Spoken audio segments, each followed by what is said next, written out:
നാടിനെ ഞെട്ടിച്ച് പത്തനംതിട്ടയിൽ യുവദമ്പതികളുടെ ക്രൂരത. കോയിപ്രം ആന്താലിമണ്ണിൽ പകവീട്ടാൻ 2 യുവാക്കളെ ഹണി ട്രാപ്പിൽ കുടുക്കി അതിക്രൂരമായി മർദ്ദിച്ചു.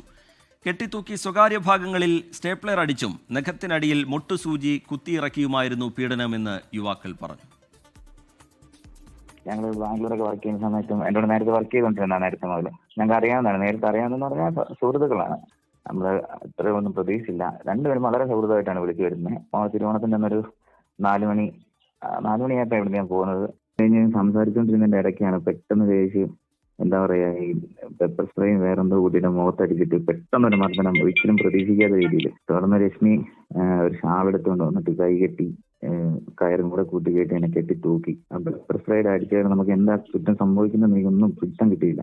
വലിച്ച് തൂക്കിയിട്ട് പിന്നെ ക്രൂരമർദ്ദനം എന്ന് പറഞ്ഞു കഴിഞ്ഞാൽ ഒരു മനുഷ്യനെ കൊണ്ട് താങ്ങാവുന്നുണ്ട് അങ്ങേയറ്റം. ശരിക്കും മർദ്ദിച്ചിട്ട് അത് രശ്മിയാണ് വീഡിയോ റെക്കോർഡ് ചെയ്യുന്നത്. അതിന്റെ കൂടെ എന്താ പറയാ, ഓരോ സാധനങ്ങൾ കമ്പിവടി, പിന്നെ സ്റ്റാപ്ലർ, പിന്നെ മുട്ടുസൂചി, പൈപ്പ് റേഞ്ച്, ഓരോ ഐറ്റംസ്, സൈക്കിളിന്റെ ചെയിന്, ഇതൊക്കെ രശ്മി എടുത്തോണ്ട് വരും. രശ്മി ഫോൺ റെക്കോർഡ് ചെയ്തുകൊണ്ടിരിക്കും. നിനക്ക് പറയുന്ന പോലെ, ഞങ്ങൾ പറയുന്ന പോലെ ചെയ്തില്ലെങ്കിൽ ഇവിടുത്തെ തീർത്ത് കളയും, വെളിയിലോട്ട് ഇറങ്ങാൻ പറ്റുമെന്ന് വിചാരിക്കണമെന്ന്. വാ മൂടി കെട്ടിയേക്കാണ്, വാ മൊത്തം തോർത്തിട്ട് ടൈറ്റ് ചെയ്ത് കെട്ടിയേക്കുക, തോർത്ത് ഒരു തുണിയിട്ട് ടൈറ്റ് ചെയ്ത് കെട്ടിയേക്കുക. സംഭവത്തിൽ ചരൽക്കുന്ന് സ്വദേശികളായ ജയേഷ്, രശ്മി എന്നിവർ അറസ്റ്റിലായി. ബന്ധുക്കളായ യുവാക്കൾ രശ്മിയുമായി സെക്സ് ചാറ്റ് നടത്തിയതിനെ തുടർന്നാണ് ഹണി ട്രാപ്പിൽ കുടുക്കി മർദ്ദനം എന്നാണ് വിവരം. ജയേഷിനെ വീട്ടിലെത്തിച്ച് തെളിവെടുപ്പ് നടത്തി. എ വി ജയശങ്കർ വിവരങ്ങളുമായി പത്തനംതിട്ടയിൽ നിന്ന് ചേരുന്നുണ്ട്. ജയശങ്കർ, നാടിനെ തന്നെ ഞെട്ടിക്കുന്ന വിവരങ്ങളാണ് പുറത്തു വരുന്നത്. ഇതൊക്കെ നമ്മുടെ നാട്ടിൽ നടക്കുമോ എന്ന് സംശയം തോന്നിക്കുന്ന തരത്തിലുള്ള അതിക്രൂരമായ സമീപനമാണ് ഈ പ്രതികളുടെ ഭാഗത്തു നിന്നുണ്ടായത്. ഇപ്പോൾ ഒരുപാട് വിവരങ്ങൾ ഈ കേസുമായി ബന്ധപ്പെട്ട് പുറത്തു വന്നിട്ടുണ്ട്. പക്ഷേ അതിനേക്കാളേറെ ഇനിയും പുറത്തു വരാനുണ്ട് എന്ന് തോന്നിപ്പിക്കുന്ന തരത്തിലാണ് കാര്യങ്ങൾ പോകുന്നത്. എന്താണ് ലഭ്യമാകുന്ന പുതിയ വിവരങ്ങൾ? ഈ കൊടും ക്രൂരതയുടെ കാരണം എന്താണ് എന്നത് സംബന്ധിച്ചൊരു നിഗമനത്തിലേക്ക് പോലീസ് എത്തുന്നുണ്ടോ? ഇപ്പോഴുള്ള വിവരങ്ങളിൽ സംശയമുണ്ടോ പോലീസിന്? അതായത് റീജിത്ത്, സമാനതകളില്ലാത്ത ക്രൂരത തന്നെയാണ് രശ്മിയും ജയേഷും കാണിച്ചത് എന്ന കാര്യത്തിൽ ഒരു സംശയവുമില്ല. കാരണം മനുഷ്യത്വമുള്ള ആർക്കും ഇങ്ങനെ വീട്ടിലെ ആളുകളെ വിളിച്ചു വരുത്തി ഇങ്ങനെ നഖത്തിനുള്ളിലും സ്വകാര്യ ഭാഗത്ത് സ്റ്റാപ്ലർ കൊണ്ടടിക്കാനൊന്നും പറ്റില്ല എന്നത് അറിയാവുന്ന കാര്യമാണ്. എന്തായാലും സംഭവത്തിൽ വിശദമായൊരു അന്വേഷണം വേണമെന്നാണ് പോലീസ് പറയുന്നത്.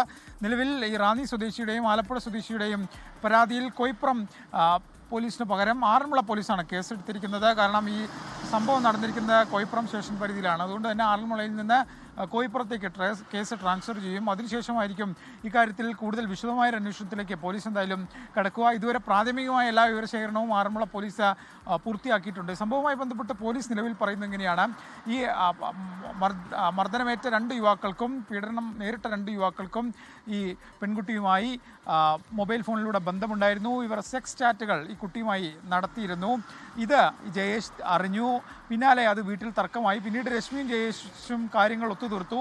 അങ്ങനെയാണ് രശ്മിയുടെ ഫോണിൽ നിന്ന് ഈ 2 ആളുകളെയും വിളിക്കുകയും വീട്ടിൽ കൊണ്ടുവരികയും മന്ത്രവാദം എന്ന് തോന്നിക്കുന്ന ഒരു തലത്തിൽ പെരുമാറി ഇവർ ഇത്രയും ക്രൂരമായി യുവാക്കളോട് ഇടപെട്ടതെന്നാണ് പോലീസ് പറയുന്നത്. ഒപ്പം തന്നെ ഇതിൻ്റെ എല്ലാം ഈ ഇത്തരത്തിൽ ലൈംഗിക ബന്ധത്തിൽ ഏർപ്പെടുന്ന തരത്തിലൊക്കെ തന്നെ ദൃശ്യങ്ങൾ ഈ ജയേഷ് ചിത്രീകരിച്ചു. അത് അദ്ദേഹത്തിൻ്റെ മൊബൈലിൽ പ്രത്യേക ഒരു ഫോൾഡർ ഉണ്ടാക്കി അവിടെ സൂക്ഷിച്ചു. 3 തവണയിലധികം തെറ്റായ പിന്നമർത്തിയാൽ ഡിലീറ്റ് ആവുന്ന തരത്തിലാണ് ആ ഫോൾഡർ ക്രിയേറ്റ് ചെയ്തിരിക്കുന്നത്. അതുകൊണ്ട് തന്നെ പോലീസിനെ സംബന്ധിച്ച് അവ വീണ്ടെടുക്കാനുള്ള ഒരു ശ്രമം, ഇല്ലെങ്കിൽ സൂക്ഷ്മതയോടുകൂടി തുറക്കാനുള്ള ഒരു ശ്രമമാണ് പോലീസ് നിലവിൽ നടത്തിക്കൊണ്ടിരിക്കുന്നത്. ഈ പറയുന്നതിൻ്റെ അപ്പുറത്തേക്കൊക്കെ കൂടുതൽ പേരെ ഇവർ ഇത്തരത്തിൽ പീഡനത്തിന് ഇരയാക്കിയിട്ടുണ്ടോ, പീഡിപ്പിച്ചിട്ടുണ്ടോ എന്ന കാര്യം പോലീസ് നിലവിൽ പരിശോധിച്ചു വരികയാണ്. എന്തായാലും ഫോൺ ഉൾപ്പെടെ നിലവിൽ പോലീസിൻ്റെ പരിശോധനയിലാണ്. ഇനി ഉടൻ തന്നെ ഈ കേസ് തിരുവല്ല DYSPക്ക് കൈമാറും. കാരണം കോയിപ്പുറം സ്റ്റേഷൻ പരിധി ആയതിനാൽ തന്നെ തിരുവല്ല DYSPയിലേക്ക് കൈമാറും. SP-യുടെ നിർദ്ദേശപ്രകാരം വിശദമായ ഒരു അന്വേഷണം തന്നെയാണ് പോലീസ് ഈ കാര്യത്തിൽ നടത്തുന്നത്. ഇപ്പോഴും ഒരുപാട് സംശയങ്ങൾ പോലീസ് സംബന്ധിച്ചുണ്ട്. കാരണം ഒരു ആഭിചാരവുമായി ബന്ധപ്പെട്ടാണോ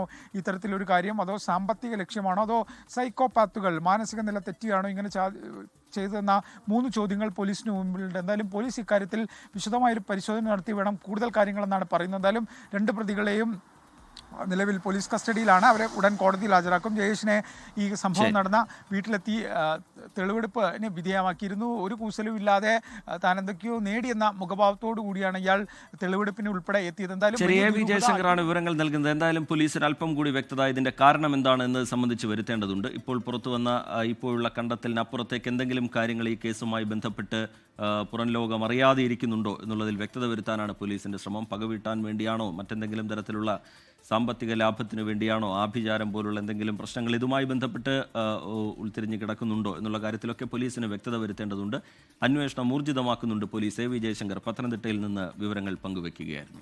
ലോകത്തെവിടെയായാലും ഏത് സമയത്തും 24 വാർത്തകളും ഓഗ്മെന്റഡ് റിയാലിറ്റി പാക്കേജുകളും എക്സ്പ്ലെയിനറുകളും വിശദമായി കാണാൻ ഞങ്ങളുടെ യൂട്യൂബ് ചാനൽ നിങ്ങൾക്ക് സബ്സ്ക്രൈബ് ചെയ്യാം.